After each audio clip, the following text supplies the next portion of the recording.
Hi, welcome to A Week in Walford, the EastEnders review show presented by two people who'd much rather be watching Chess the musical than Chess the storyline. I'm David Brown. And I'm Johnathon Hughes. This week's headlines: Not-So-Magic-Marv. Tina plays Mum. And Aidan v Vincent. Okay, well, Magic Marv, what did we make of him, the seedy children's entertainer who turned up out of the blue this week? Yeah, what did we make of Magic-Marv? It was kind of a comedy interlude, wasn't it? But yeah. With a lot of sleaze. I kind of felt it was a bit, not to get too PC, was it a bit weirdly inappropriate? He seemed a bit obsessed with the yummy mummies, as he said, like leching over Stacey, calling her Sally. But then also was a bit obsessed with Cush's muscles and kept going on about them. Just a bit of a sleaze. So many times he was obsessed with Cush's body. and then he said, "Ooh, double daddy." Yeah, ooh. I know. Like Carry On Walford. But I mean, we first saw him having spent the night, well, in a non-carnal way with Tina Carter. Oh yes, they woke up, didn't they, the morning after? I mean, there were viewer complaints saying that they thought that they'd missed an episode, but really, I wasn't really that invested in the courtship of Magic Marv and Tina. Hashtag Tarv? Tarv Magina? Is that a thing? Magic and Tina? But then, if we had seen the missing episode that possibly existed, we would have seen how they got their tattoos. Don't you want to see that? That might have to figure in a flashback, special flashback episode. Red button only. Yeah, I mean, the truth. Magic Marv uncut. I think we saw enough Magic Marv to be uncut, but there you go. I think the whole thing really was just to kind of show Martin being humiliated. The funniest bit of the episode was when he put his foot through the drum. Oh, when he stormed off. I liked that bit. And what did he say? Like, as that for boring? Yeah. It's not really a show of machismo, is it? Putting your foot through a drum. See, we're laughing. Maybe the Magic Marv interlude did work after all. Ah, dear. Yeah, but I mean, I thought that the whole Martin thing is quite interesting. The whole Hayley, what she kind of got in store for Martin. Yes. That segue, you know, his feeling of being kind of humiliated and emasculated. And then feeling a bit like, still got it, yeah, because I've got some, you know, some bird coming up to me, giving me chat, giving me banter. Yeah, that must have made him feel good about himself after the Magic Marv drum foot double daddy incident. But little does he realise that Hayley is whispering things into Stacey's ear. Now that was very interesting because we know Hayley's appeared, hasn't she, a few times, taking pictures of Martin, phoning people up with a plan for Martin. So I don't know. I have a theory about what she whispered to Stacey. I think she's just been watching EastEnders and she was quite excited to be in it. I think she said to Stacey, "Yeah, why did Tanya never get out of the car at Abby's funeral? Why did Lauren just walk off with no belongings?" With no suitcase.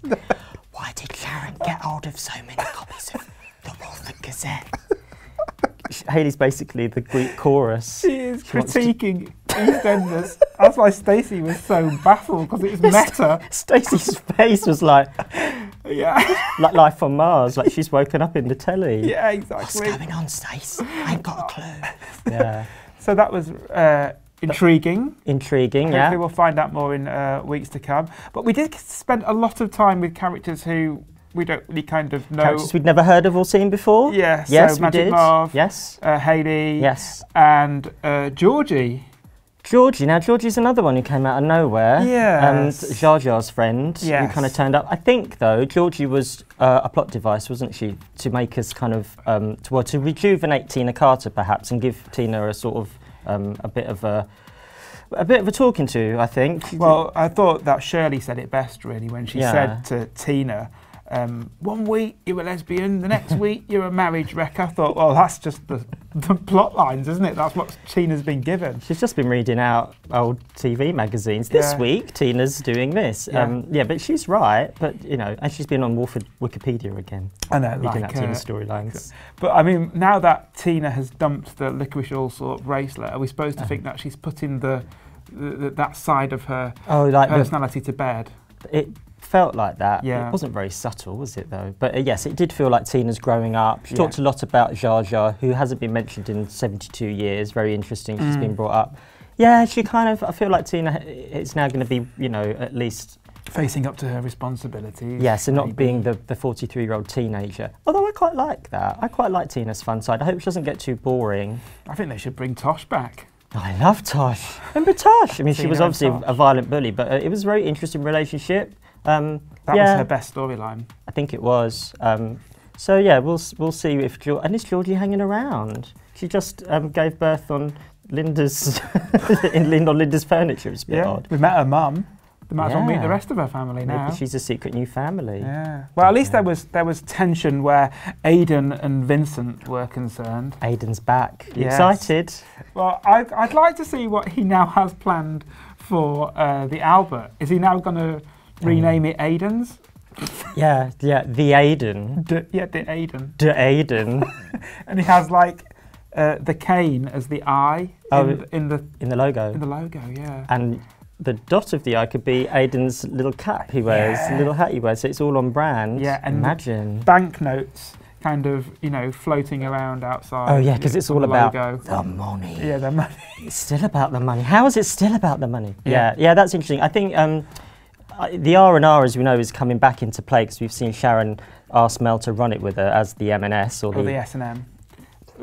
Let's hope it's not that. So we feel like the Albert's kind of having its day. It's being bought off. Maybe we won't see the Albert again. If we don't, it's a great shame because we'll be denied Aidan's theme pub. Yeah, his cocktails. Oh, do you fancy a bloody Maguire? His bouncer just pops up behind the bar and punches the punter. Or it's red like Kira's coat. Yes, that's as right. red as my wife's coat. She never takes off. And you know how in the Queen Vic there's that picture of Princess Diana? It could be Kira's painting, could be on the wall. I love Kira's painting. It could make a return. Yes, I think. Yeah, I wonder. Do you think Aidan's back to stay? I hope so. He seems pretty set on turning the Queen Vic's toilets into a drug den. He's got plans for the gents, isn't he? Exactly. Yeah. These are my toilets now, Michael. Where's my bogs? Yeah. He's everywhere. He's the new Wayland, though, isn't he? That's the thing. He's basically taken over. Yeah. Well, join us in 7 days' time to find out whether he's turned the whole of Albert Square into coke fiends. Could have done. Maybe. Who knows? We'll be back with another week in Walford.